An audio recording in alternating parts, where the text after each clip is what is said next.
Hello and welcome to Advocacy Unfiltered, the podcast run by students for students. A lot of you are going to ask, why do we need another podcast?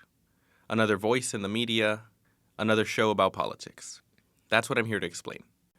Advocacy Unfiltered is a space where we'll dive deep into the fight for civil liberties, rights, and action. As students, we hold the power to mobilize, push back against injustice, and defend our freedoms. In this space, we'll explore how to turn awareness into action and protect those most at risk on our campuses. The fight starts here. Let's get to work. So we're just going to go through some details, since this is our pilot episode.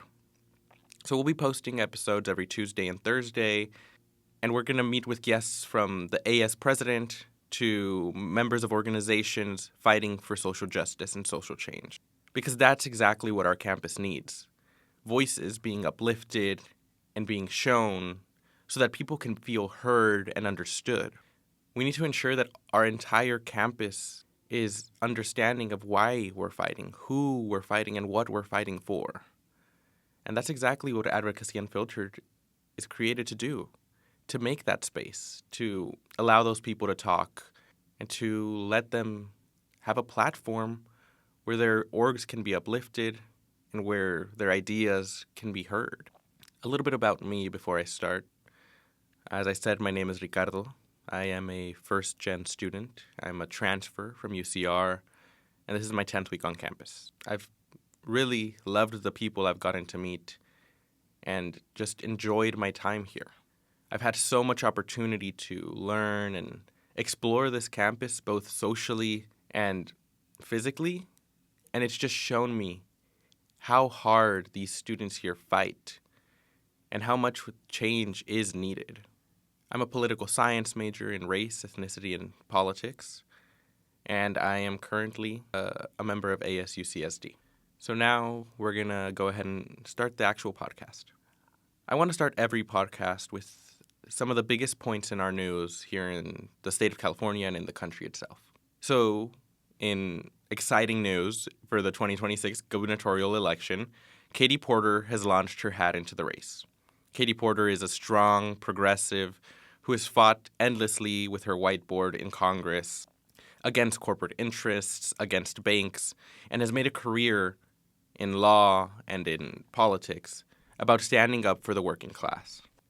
Seeing her run for Senate was exciting in and of itself, but now seeing her run for governor as the frontrunner is amazing. And I think it's just something that we have to understand and listen to, because progressive fighters, even in the state of California, don't always win. And so when they launch themselves, it's our duty to support them.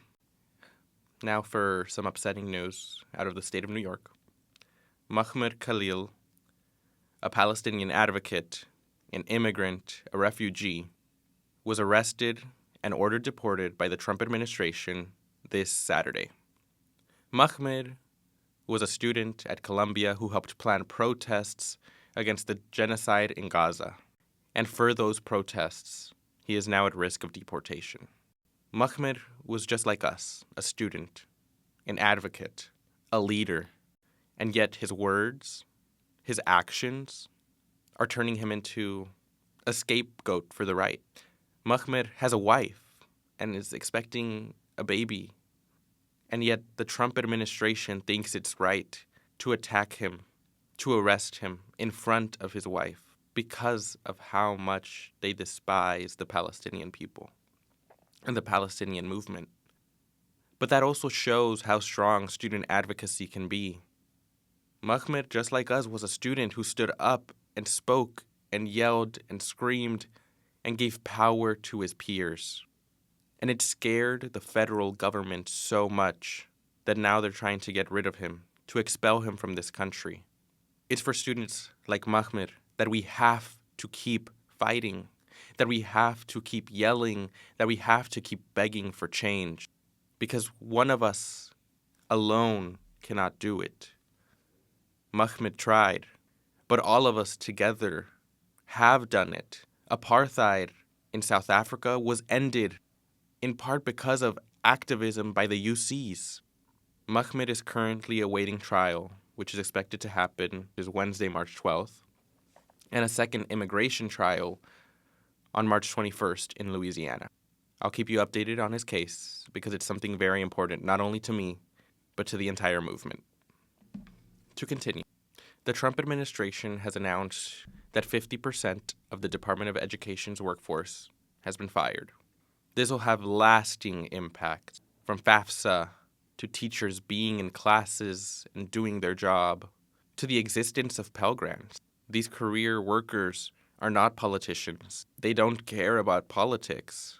They just care about education and making sure that the system works as efficient, as accountable, and as good as it can. These public servants are now facing termination starting March 21st, just because they believe in the Department of Education. This is not about restoring the greatness of the education system. It's about control. Control of communication, control of understanding how our systems work. And that's exactly what they're doing. By ensuring that we cannot be educated, that we cannot learn, that we cannot understand each other, they're able to divide us, to put us against each other, to create a system where we can no longer belong. But we're not going to let them do that. We have to take it to the courts. We have to take it to the streets. We have to take it to everywhere we can, because our voices are our power, and without them, nothing will change. The government needs to fear us, because we literally own them. Public servants shouldn't fear termination because they're doing their job. And while this is a scary moment in our history, we have to know that it is just that, a moment. Not eternal, not forever. It is one moment in the right wing's political games that we will traverse and we will come out of stronger. Now, this last weekend, I had the honor of joining ASUCSD's delegation to the Student Lobby Conference hosted by UCSA, which is the UC Student Association. SLC, the Student Lobby Conference, is a place where students from all 10 UCs are able to meet and converse and learn together, where we are taught about activism and lobbying, advocacy, and conversation. The UCSA is the student government for all UC students, and they host 4 of these conferences every single year, where students head up to Sacramento, to the capital in California, and fight for what we as students need, for what would make our lives easier, and what would make our education system better. During this, we heard of a lot of firsthand experiences from former UC students who explained their careers and how they made it into California politics. But we also heard from people whose job it is only to ensure that students have resources. From basic needs to professors, these people were there for us so that we could be there for you. After all of these meetings, conversations on Saturday and Sunday, we finally made it to the Capitol steps on Monday, where we stood with Sasha Renee Perez, Senator from Altadena, and Assembly members Arambula and Bryant, all who have authored fantastic pieces of legislation created to keep students at the front of everyone's mind. Sasha Renee Perez also authored SB 98, the SAFE Act, which would ensure that when ICE is on a campus, K-12 or university, that students are informed so that they can have a moment to find security, to find safety before they are persecuted. It would allow us to stand together and protect those who aren't protected in this country, those who feel that they have no right. That's exactly why we went and advocated for SB 98, whose language was written by a UC Santa Barbara student. But we didn't just fight for that.